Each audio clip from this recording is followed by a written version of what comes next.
The trouble is I'm asking Ray to be in 3 places at once, and while he can do 2, 3 is a bit of a stretch.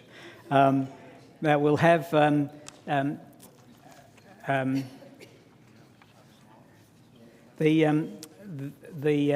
meeting will start in a minute.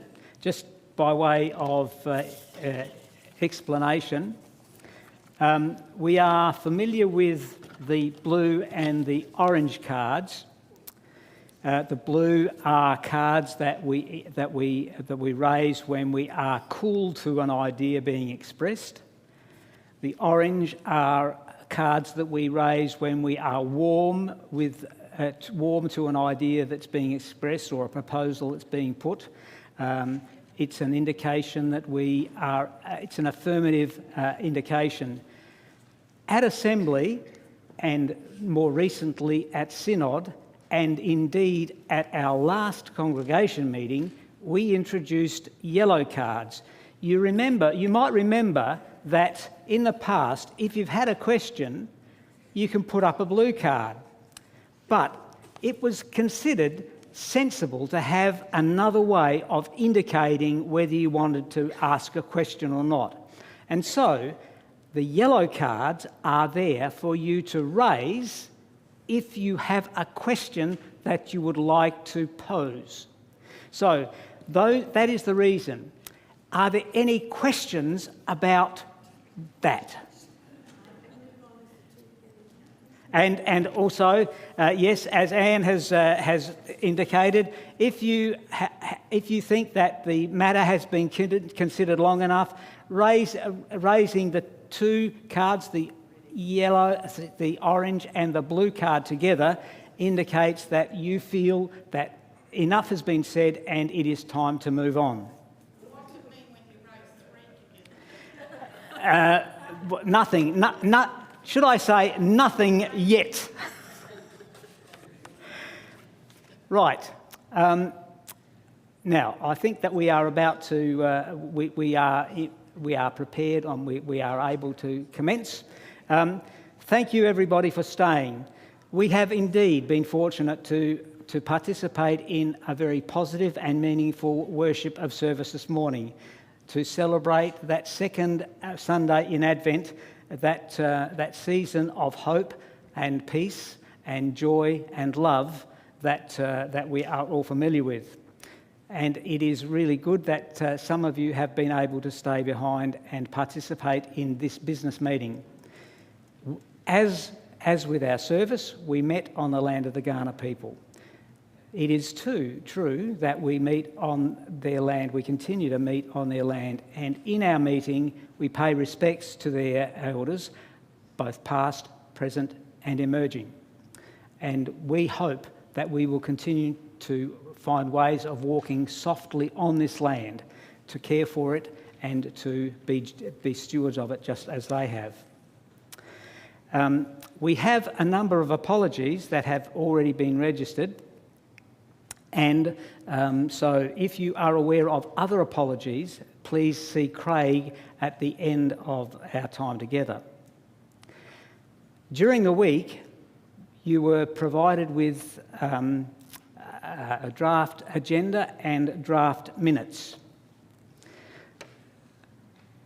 The minutes, when we come to looking at the minutes, I'll just flag now that there is an amendment to the minutes and an additional paragraph or 2.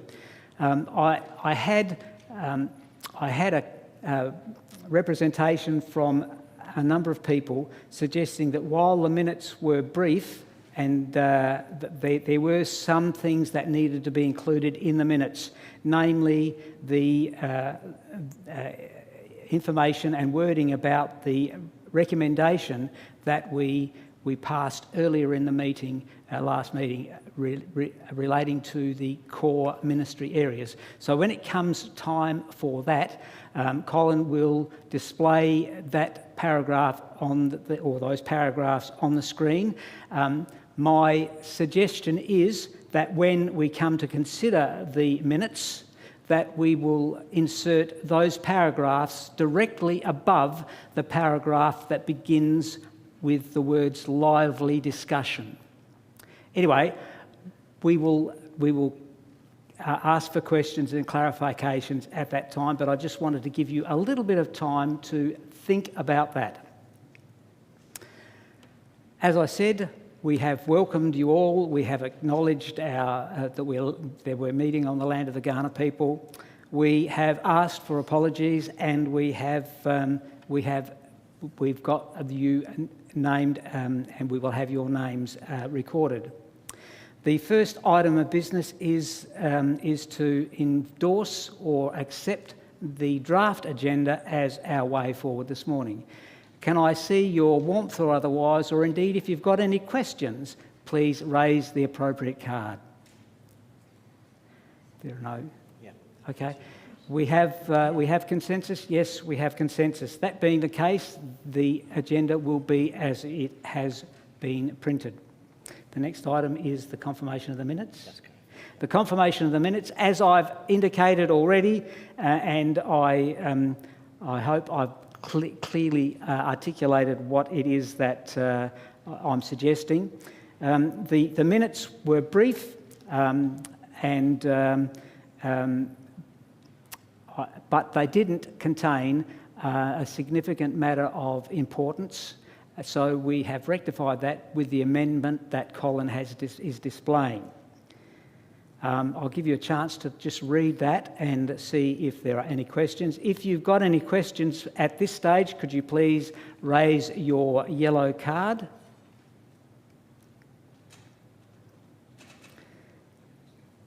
So the minutes as...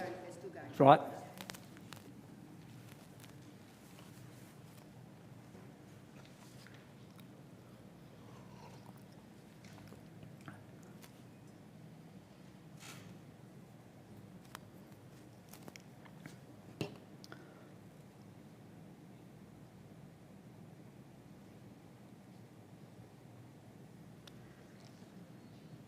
Have we had anything on text yet? Back to the resolution. Could you just to let you know that I'm not sure how many people are viewing the meeting from afar, but they have been provided with the option of interacting with the meeting through I've asked Anne if she will receive any text messages, so we'll see if there's anybody that's got any questions. Nothing? Okay. Is there anybody that needs any more time to read what is on the screen? Is there anybody that has any questions about what is on the screen? That being the case, as I indicated, the resolution, the wording of the resolution, and the list of the six core ministry areas that Morialta agreed to aspire to will now be in the record of the meeting, our last meeting. Does anybody have any questions, any further questions about anything that is in the minutes as they have now become? Is there a no? No. Okay. That being the case, can I ask you to show your warmth or otherwise of receiving those minutes as an accurate record of the meeting last? We have consensus? Yes, we have consensus. Thank you very much, everybody. Right, and now we go to the consideration of the budget. The budget is the primary purpose for meeting this morning. Carol and the finance team have crafted the budget and it has been considered by council, church council, ministry teams, and we've had a clarifying meeting between the church council and ministry team leaders between our last congregation meeting and this one. Carol, would you like to?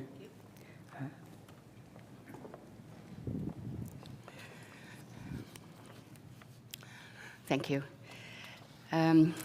As Bruce said, after much deliberation and several meetings, The budget was put together and has gone through the Church Council for approval. Now, that's the recommendation of Church Council that will go to this meeting as well, that the only expenditure this year, in the following year, in 2023, will be for repairs, maintenance and upkeep of all current equipment and properties. Obviously, if there are any urgent things that need to be done, that will be considered, but there is no capital expenditure in the coming year at all. Over the past years, we've had several deficit budgets, and we realise that these cannot be sustained over any period of time. So a lot of consideration has gone into the presentation of this budget, and once again, it has to be fairly conservative. So I think, Colin, if we could have the first slide, please. We go through the income items. The income from giving envelopes, we're hoping that would be $21,000. This is probably the area in the budget that is most difficult to put a figure on. We print a certain number of envelopes for every week. A certain number of envelopes are taken, but not always are those certain number of envelopes returned. So we do not know the content of them, so it is a very difficult area for us to actually anticipate. So this figure really is based on what we have to 2022 to date, hoping that will continue.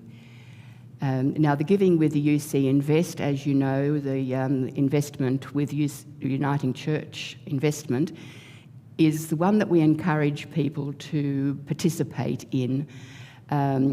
Not only is it a monthly or fortnightly, whatever the decision is, to make the contribution, it comes directly from your bank account, but all of the funds that are held in the UC Invest accounts get interest on them. But the interest on the overall amount that UC Invest holds, which is some hundreds of millions of dollars, all of that interest comes back into the church in one way or another, in either the Mission and Service Fund or grants to various Uniting Church bodies. So if you have not considered that, I might urge you to consider doing that. And the electronic giving is just online. People who tend to monthly or weekly or fortnightly do a direct credit to our bank account, and we're anticipating $17,000. Giving loose plate, once again, that's another one that's very hard to anticipate what the amount might be, and once again, that is based on the figures for this year to date. Now, the student accommodation rent, and we are always very thankful of that because, as you can see, the income of $37,000 for rent is a huge part of keeping this church alive. They also pay for their utilities, $100 a month they pay toward the utilities for the two houses. Mostly, or some of that is expended again, obviously, in the expenses for those particular utilities. And the hire of facilities, you know, we have hirers that use the church. We have the Dawoodi Bara who hire the church for their Ramadan period, plus several other times through the year. And so with that, that's the first page. Now, second page is major fundraising. We know we had a really successful market this year, and now we're just up to well over $8,500. So we're hoping that we may once again get that amount next year. The community centre programs, that is the Tai Chi, playgroups, men's shed, and various other things. So that's $4,200. The interest received is the interest on our investments held with UC Invest. Donations general, that's a very hard figure to come up with, but a nominal figure of $500. And the Morialta Netball Club each year make a donation to the church because for the use of the facilities here. So we're anticipating our total income for 2023 will be $184,500. I'd like to answer any questions you may have on any of the income items. Just If remember not, to raise your yellow card if you've got any questions. Steve. Yes. Just hang on, Steve. Hang We'll on. we'll get a microphone to you so that everybody can hear. Thank you. Thanks very much. Just help me interpret. Are those best estimates or conservative? I'd say they're fairly conservative, Steve. I think the last couple of years have shown us that we need to be a bit conservative because we have no control over what happens in the coming 12 months. I guess, Carol, we could also say that earlier in the year you will all have received information and requests to consider your giving. It's fair to say that we weren't overwhelmed with a significant Responses. Significant increase. We recognise, of course, that is due to financial pressures that are well and truly part of all of our lives. If you've been unable to respond to date, I'm very happy to talk with any of you. Ruth. Yes, Colin. Oh. I'm curious. I can't hear Why? you. Go on. I'm curious, why is the netball club giving us a donation instead of a court rental? Is there some sort of, Well, I dicey think that's sort of probably reason why? it's probably tradition Yeah. more than anything. This coming year, all hirers, all users of the facilities here will be reviewed. But I think that's tradition. They are related to the church, and as such, I think that. I think Bob, you've got the mic there. Did you want to say something? No. Okay. I can tell you that, of course, in the dim, distant past, when 4 congregations became one, indeed, the Newton congregation, which had a strong and developing netball club, became the Morialta Uniting Netball Club. And from then till now, we have auspiced their participation, and they have not been required to pay court rental. You might remember that Spring Into Action identified 4 key conversations with external stakeholders, and one of those stakeholders is the Netball Club. There will be more developments and information that will come as a consequence of that. But at the moment, and for all of the 30 or so years in the past, we have auspiced we have sponsored their participation. Thanks, Bruce. Now, I think Colin had a question. Yeah, mine's more of a comment, but on the major funding, in the past, before COVID, we also added that, as well as the market, we added that with proceeds from concerts and also a quiz night. And we're hoping to move back into that and start providing regular concerts during the year. But if we do that, because concerts actually are fairly easy money raisers, there's really only work on the day of the concert with a bit of advertising and organising beforehand. And so it's good money. But what we need is people from Morialta to support those, because quite often we have a concert and most of the people here are the supporters of whoever's playing, as we saw with the male voice choir.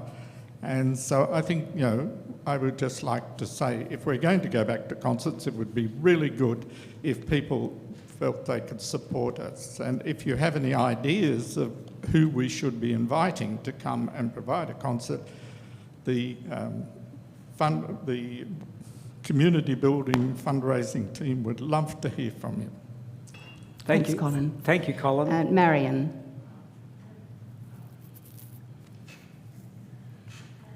Oh, does the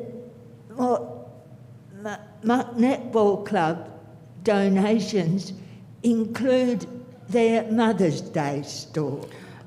No, Marion, the money that's raised on the Netball Mother's Day stall goes directly to the mission projects, and it was over $1,000 this year, and that will be part of the monies that will go into the mission projects. Okay, if there are no more questions, we'll move into the... hang on. I'm sorry, you will regret I came. No, Ruth, there's no regret. You keep on asking those questions. Thank you very much. Ah dear, our MP came to the market and seemed to be enjoying it. I wonder if we should start pestering some people now for having the voting for any future elections here. Do you want me to raise it? Yes, Bruce? It's a good thought, and indeed we were fortunate because it was during the depths of COVID that we actually were a polling booth for the state election. But I made representation to the Electoral Commission following that and before the federal election, but was told that our site was no longer required. They've got polling booths well established that they are quite happy with. And while we'll continue to advocate for this place to be used, that is an unlikely event. Thanks, okay. But thank you for the thought. Thanks, Bruce. Okay, now if we can move into the expenditure. As you know, we have 7 teams, and so each of these areas relates to one of the teams. The children and the youth team, even though we don't have a lot of children and youth, we live in hope, and there is always some expenditure for them. So that's a nominal amount of $480.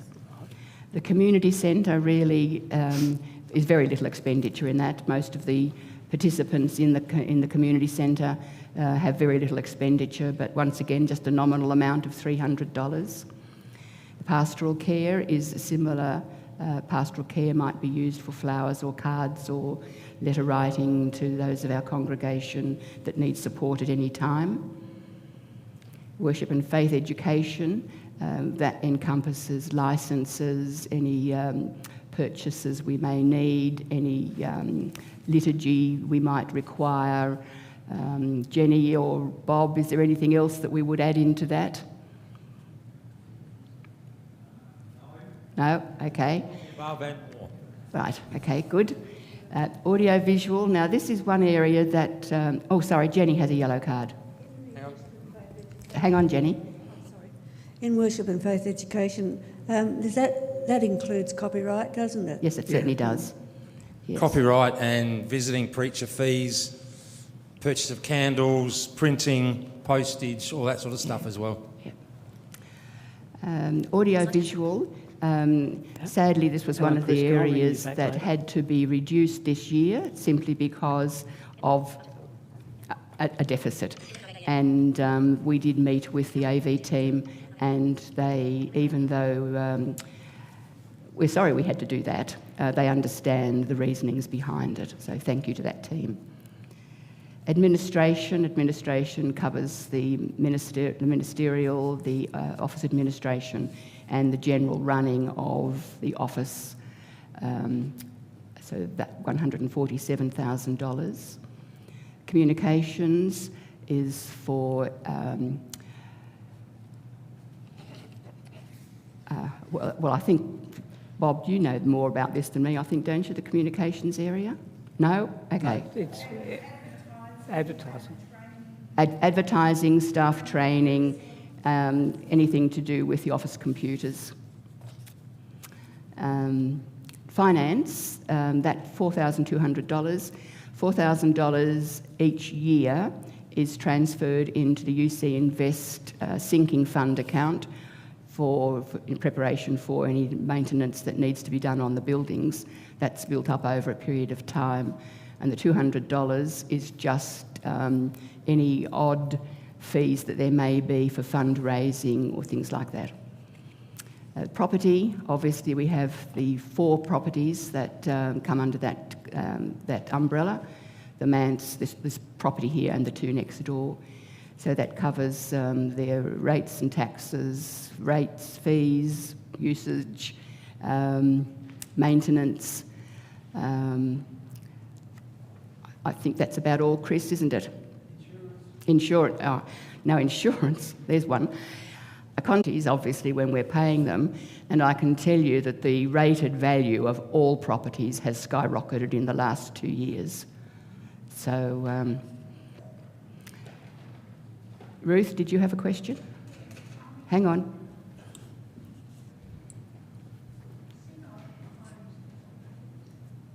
Why in Hanover don't they pay some of that? Sorry, I didn't quite get the question. The question is that Synod. Well, actually, it's the South Australian. It's the Uniting Church Property Trust of South Australia that has ownership of all church properties, and that has been the case for forever. Forever. We, those of us here and those in the past, have actually been responsible for building, for funding, for developing the properties that we have access to and that we use. But we have them in grace, and it is our responsibility through appropriate stewardship to look after them so as to minimise the amount that we need to spend on repairs and maintenance. But we do not have we don't own the properties. So that, for example, in the past, when we have had to divest ourselves of one property or another, we have had to make arrangements with Synod to continue to maintain the value of the money that comes from the sale of those properties. And that is the case for all Uniting churches everywhere in Australia. Sorry. Thanks, to Bruce. interrupt. Christine has a question.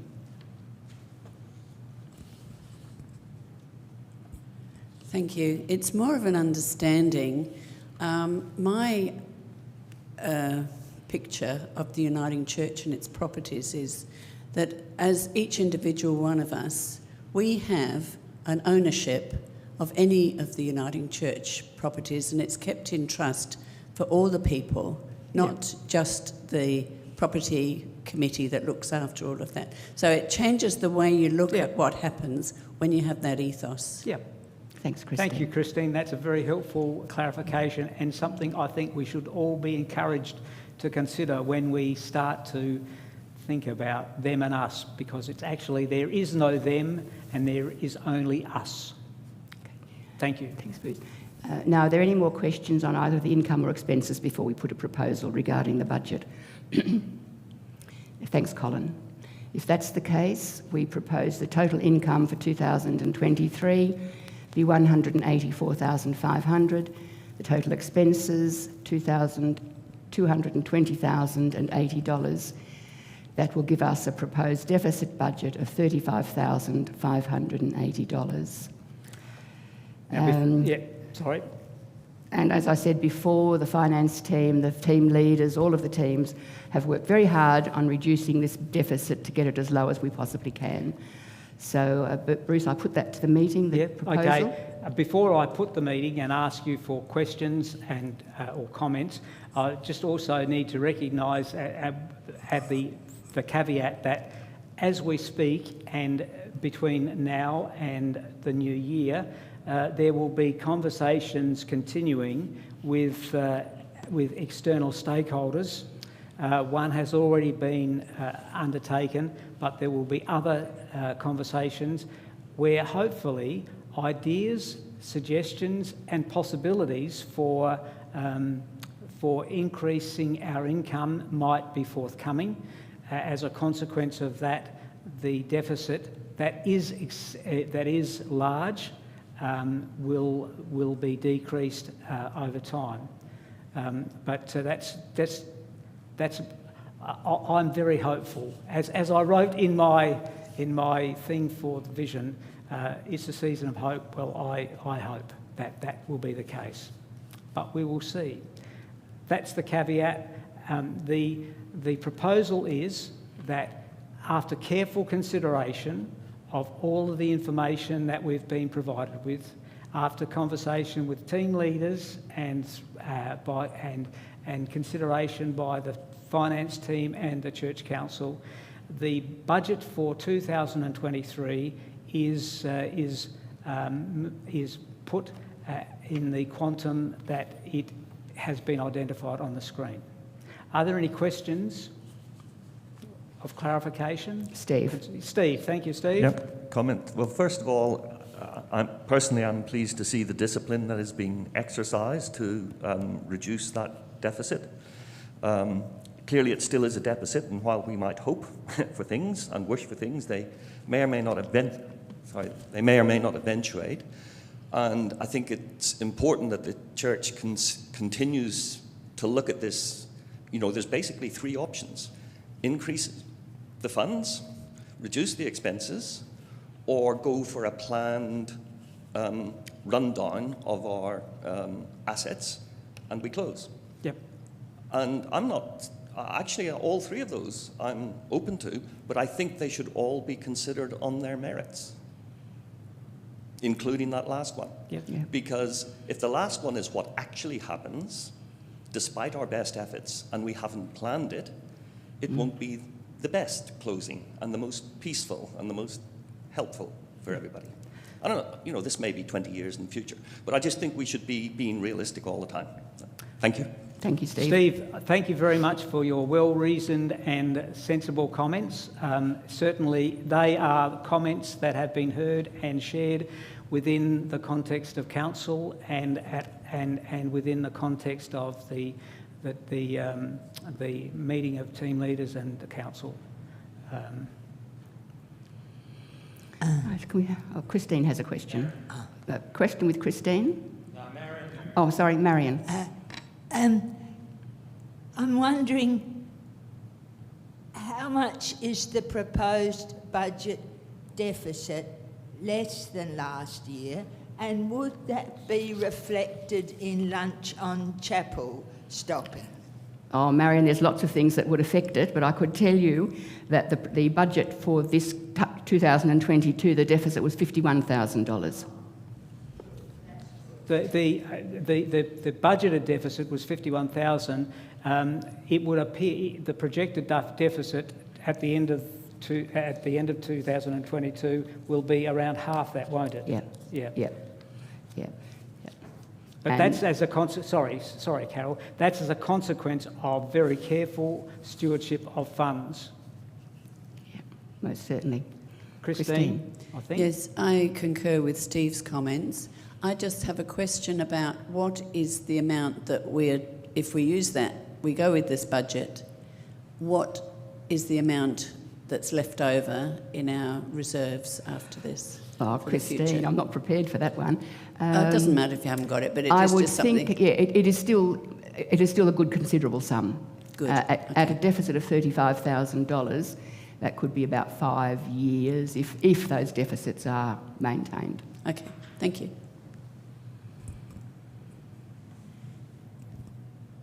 Are there any other questions or comments?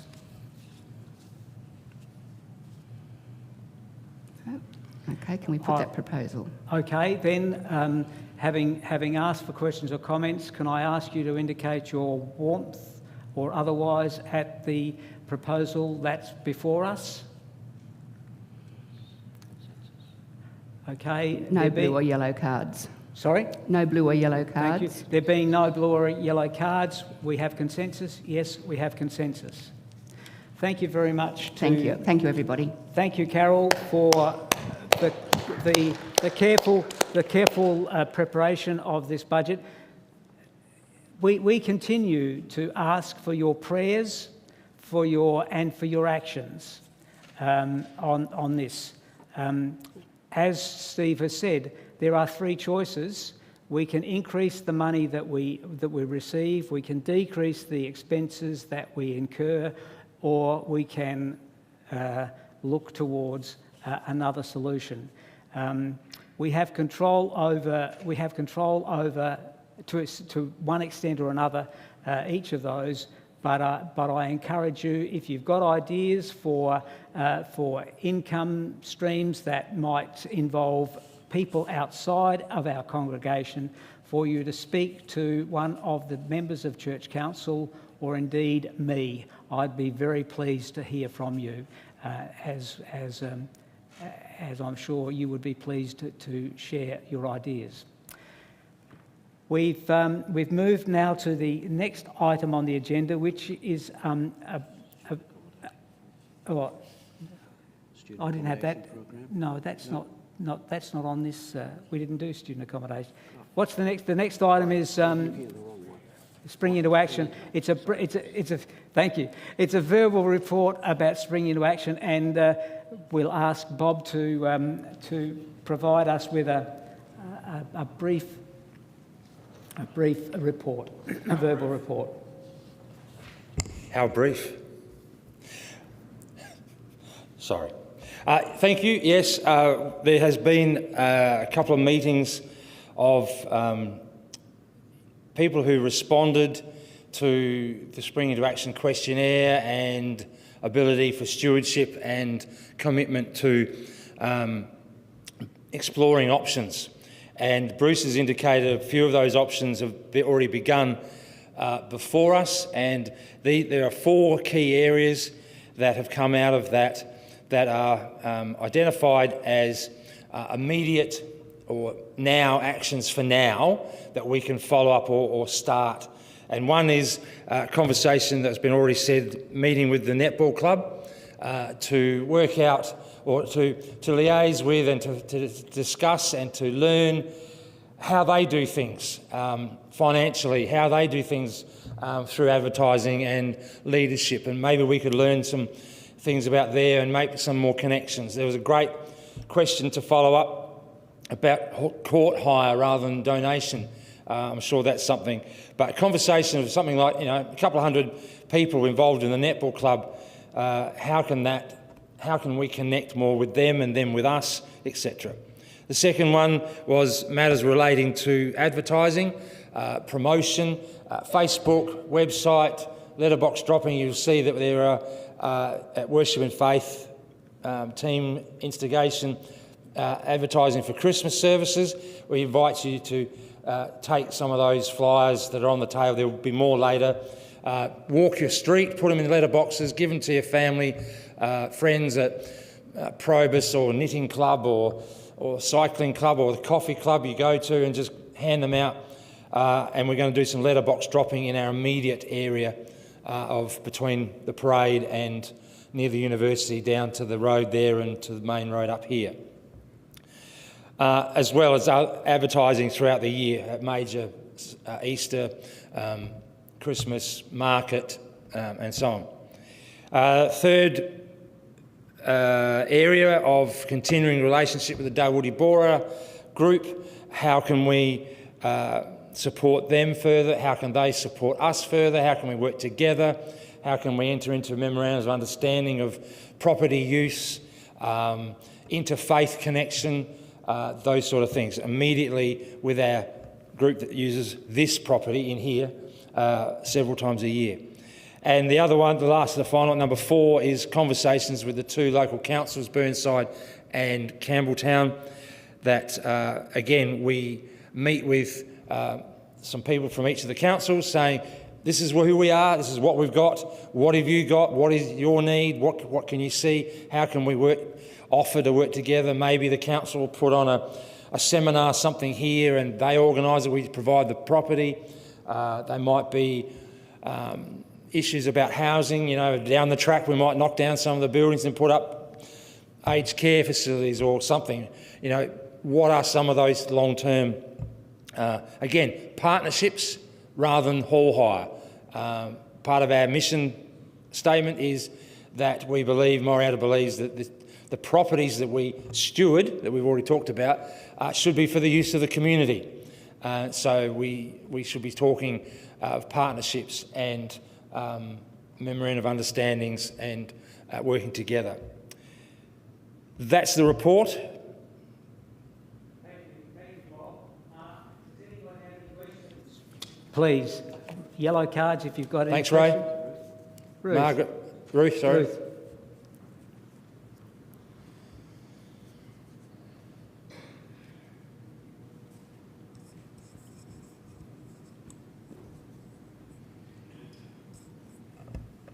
Do you know the link address of a service ahead of time? I was wondering on these slips to go to, letter boxes, rather than just saying there'll be service at this time, it would be nice to have the link address for people who can't manage to get to the service so they can watch it later on online. My understanding of those links have a timeline, a length of, I'm not sure how far in advance you can create a link for a Zoom link or a video link or a live service. It's probably usually the week of the service it's available. I don't know if we could get anything further, like 2 or 3 weeks in advance. Someone from AV might know. Margaret? Or... I think the most effective thing to do would be to send them to our website, because where each week by date the link them to, I think that's the most efficient way into the future of that being involved. But we need to talk to the AV team about that, but I think that's the answer. And more people these days visit websites before they visit pieces of paper. If they're looking for a Christmas service in such and such a place, they'll go to a church in McGill, and hopefully Morialta Church will come up as the first, and they'll click on that, and then they'll see on the front page, Christmas service, I'll link onto that, I can either attend in person or I can watch it, etc. So but that's getting our website up and running a bit more effectively as well. That's for all the cyber yes. people. I mean, me, if I saw it and I saw the link directly there, I'd be more likely than having to go to the website and go through all those processes. Question we can ask Colin. Chris. Chris, sorry. Light's a bit bright. Yeah, for the last 2 weeks we have been advertising all of the Advent and Christmas services on screen at the end of the service. Okay. So. These are all good ideas. We are familiar with QR codes. One of the things that perhaps we ought to be thinking about is having a QR committee that deals with all the pastoral relations between ministers, congregations, churches and so on. And that equates also to being on placements committee, which we meet monthly looking at the placement of ministers and the movement of ministers and ministry agents across the synod. We're also part of the Synod of South Australia, so we have representatives that go to synod meetings, and Bruce, you are also on the synod standing committee, is that right? Yep. So standing committees meet between the actual meetings. So synod is twice a year, but then there are monthly or bi-monthly meetings in between that acts as the synod when the synod doesn't meet. Same with the presbytery. It's like the executive, I suppose you call it. Again, I celebrate that Bev is here, returned safely from her trip to Korea. Again, partnerships that have evolved over the years through the Presbytery of South Australia and originally the Mount Lofty, was it? Yeah. Yes. So the Wimmera Presbytery or South Australian is still the same. So Bev's involved in that. There are many people who probably serve on boards and councils of wider churches. I'm also the chairperson of what's called the Spicer Cottages Trust. Been around since Edward Spicer donated money 130, 40, 50 years ago to build housing for widows of ministers who were at risk. And today we have 2 or 3 of our congregation members involved in what was the Spicer Cottages, but we've sold them off and we now have a financial asset rather than a property asset, if that makes sense. So I'm the chairperson of that. I went to lunch the other day to Rhonda's and celebrated a Thanksgiving for the people who deal with going to Milpara Nursing Home on a Thursday once a month. And so that's the wider involvement. I also do a service at Clayton Church Homes at Tranmere, McGill, once a month, and that's the wider commitment. There are people, as I said, who are on boards and committees of a wider church. Synod occasionally gets people to do things. So it's not just what happens in McGill, Morialta, but it also happens across our presbytery and our synod. That's my wider church report. Yep. Thank you. Are there any questions or comments relating to that? I know that, as soon as you start naming names, you run the risk of missing people out. And I know that Colin has well and truly been involved with Environmental Action Group and other initiatives relating to social justice, representing Uniting Church. And we had there was organised a inter-church ecumenical venture here a couple of weeks ago, which was a forum on Beyond the Garden Gate, it was called, environmental issues, local and global. Many different churches were represented. And what did we have, 40, 50 people here, Colin, was it? Yep, roundabout. And then there was another one held at Blackwood recently. Those are the sort of things that we can also engage in offering as a venue for those groups and social action groups to use what we've got. Because we do have great lighting, audio, visual, coffee, tea service. We've got flat floors in there for dancing, not flat floors in here because it's a Methodist church. So comfortable chairs, concerts, seminars, all of the above. And if I've missed anyone out, and Doug, you do Milpara, and you go on a Saturday morning to some place to visit as well. Yeah. Memorial Hospital, yeah. Yeah. So, yeah. Anyway, the thing is, as I said at the beginning, introducing Bob's... Ruth. Yes, Ruth. Can I raise the red heading of school chaplaincy? Schools chaplaincy in our area has ceased to be. There are still school chaplains. The Interchurch, McGill Interchurch Council has pretty well folded up a year or two ago. The monies that we had for school chaplains has now been invested into the central fund organised by Schools Ministry Group, and they are funding, with government funding, the chaplains that are around and providing care for those. So local churches are not now in our area actively involved in chaplaincy. And indeed, for many years, it was basically Morialta that was carrying the can through the good works of Carol and Colin.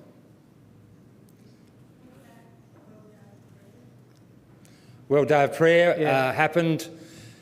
It wasn't here this year, was it? Last year? It was at the Lutheran, I think. Yeah. Yes. Yeah. And that still happens. Information comes through and somebody gets collared as the chairperson or the coordinator and they organise it and that happens ecumenically. Yeah. Yeah. But there seem to be less churches involved in it now than there was years ago. That's correct. That's right. As it reflects the decline of the church across the board, those are the sort of things that also go. Yeah. But you are more than welcome to continue contributing financial funds to SMG, Schools Ministry Group, for chaplaincy positions if we believe in it. Or not if we believe, if we want to support it. Anyway, the thing is that I hope you think it's important for us to be encouraged to consider outside our community, outside the walls, beyond our walls. And so I hope that you've got some picture of the engagement that there is from within this congregation outside. And we obviously we're not able to identify everybody.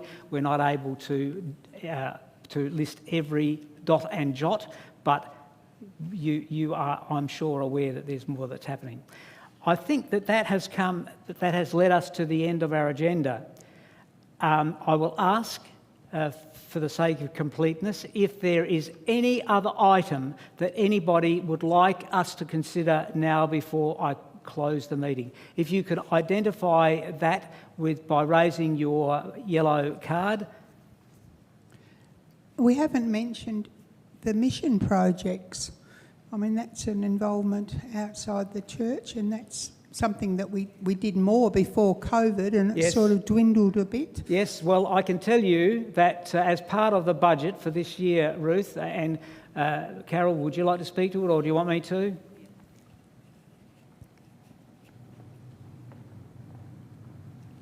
Bev Treadray and I spoke on last Friday. The amount raised from fundraising through this year was around about $2,200. Now, some years ago, the Church Council approved that amount be increased to $3,000, and this is the first year we've actually done that.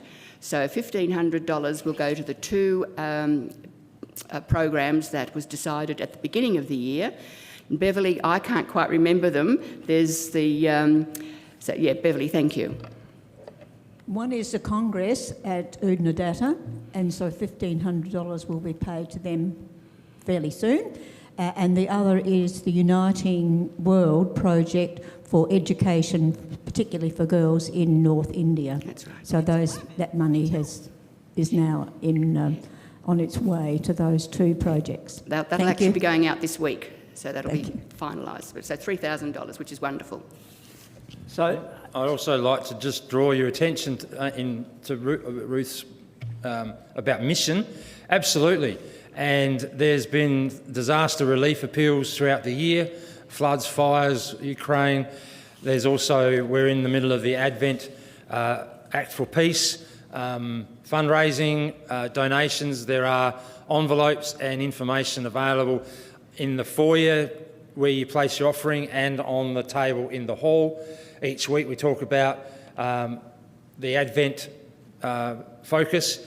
We also we promote Lenten appeals before Easter. So you've got the Christmas Advent and you've got Easter Lent.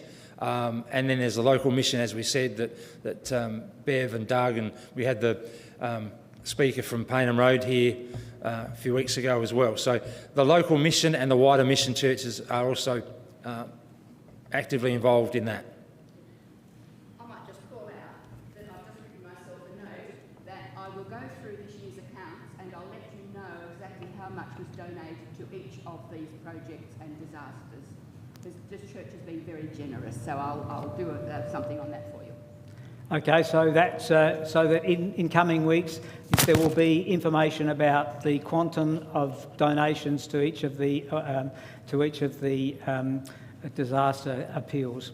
Thank you very much, Carol. Thank you for raising that, Ruth. Are there any other questions or matters that you wish to raise at this time? I see no yellow cards. Well, I don't see any cards at all. But anyway, that's another story. Look, thank you for your participation in this meeting. Thank you for your careful consideration of the proposals and the information that you have received. Thank you for your ongoing support to this congregation and the wider church. This, I think, concludes the meeting. And Bob, I might wonder if I might ask you to send us on our way. Could you please stand as we conclude the meeting with prayer? All right.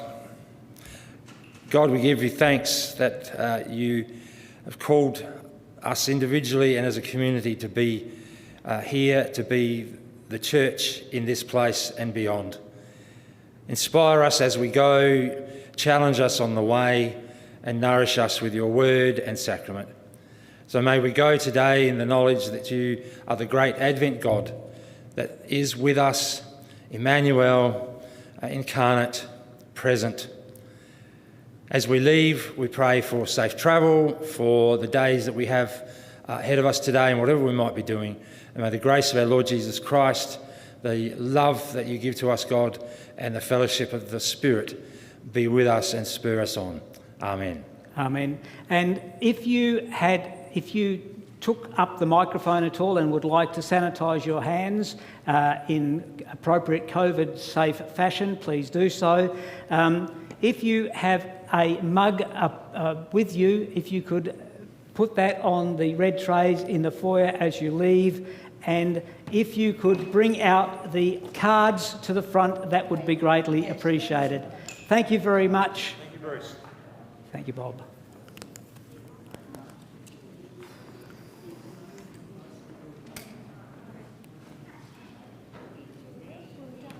Thank you.